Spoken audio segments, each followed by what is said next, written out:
Indiana Jones has finally made his long-awaited return to gaming. While he's the king of action-adventure movies, in games he has never reached the heights of the ones that he inspired, like Tomb Raider and Uncharted. So, has Indiana Jones finally closed this gap? Let's start off with the visuals and find out. The Great Circle. Just like any good Indiana Jones adventure, this game is a trek across the world to ancient lands and hidden temples. The journey begins in the Vatican in 1937, during a time when the black shirts roamed the streets of Italy. Portions of the Vatican are incredible to look at. The marble flooring, gold inlays, and murals painted on the ceilings stand out during the indoor segments. However, when you step outside, the world becomes more bland, and it uses that overused haze effect that plagues most modern games and diminishes the overall picture quality. The dark tombs and hidden temples is where the game truly shines. Light streams through the cracks and your torch illuminates the darkness. The lighting is the highlight of the game's graphics, and Machine Games did a great job of capturing the look of the films. That said, Indiana Jones, while he does resemble Harrison Ford, the facial animations are stiff and lifeless, with dead eyes. The characters feel completely out of place when compared to the environments, and it creates a very noticeable difference between them that just gets highlighted more because of the great lighting. The game also has performance issues and bugs, which is a hallmark of Bethesda.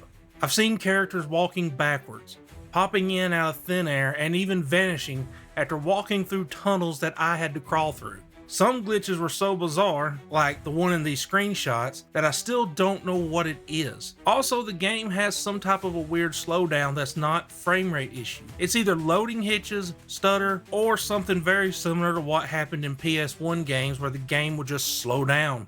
While these are disappointing, these bugs never crash my game, though I've heard others haven't been so lucky. When it comes to the gameplay, the tomb sections are easily the best part of the game. Running, leaping across gaps, using your whip to cross sections, and solving puzzles feels like Indiana Jones. However, the open world areas is where the game falls apart completely. These sections lack direction and feel like a collection of randomly placed activities just to pad out the time. These side missions do allow you to upgrade Indiana Jones with books that let you buy skill upgrades, but these offer very little value beyond health and stamina. These areas also slow the game down, ruining the moment-to-moment action and bring the adventure to a stop. It also has stealth mechanics, like changing outfits or sneaking, that feel mostly unnecessary due to poor AI.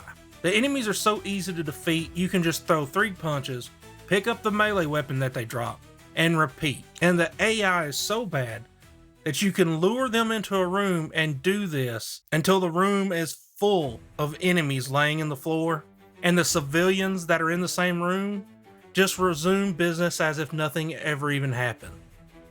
Combat is repetitive and lacks any challenge, with animations that feel dated, very reminiscent of older Bethesda games like Elder Scrolls.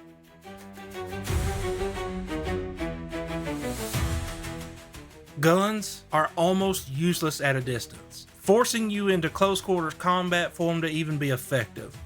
Enemies also respawn after a short time, making it frustrating when you have to go back to the area again that you've already cleared out once. Tomb sections are a completely different story. They focus on puzzles such as using mirrors to light up areas or avoiding pressure plates.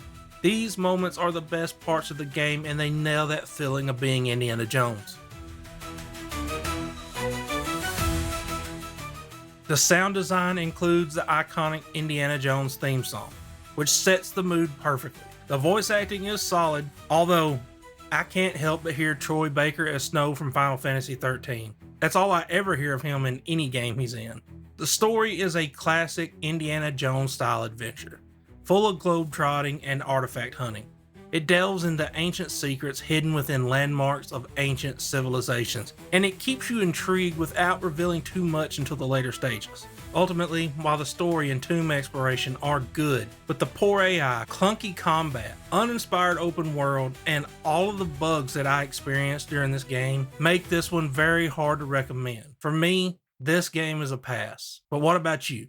Will you play or pass? Let me know in the comments. Thanks for watching. Leave a like and subscribe, and I'll talk to y'all later.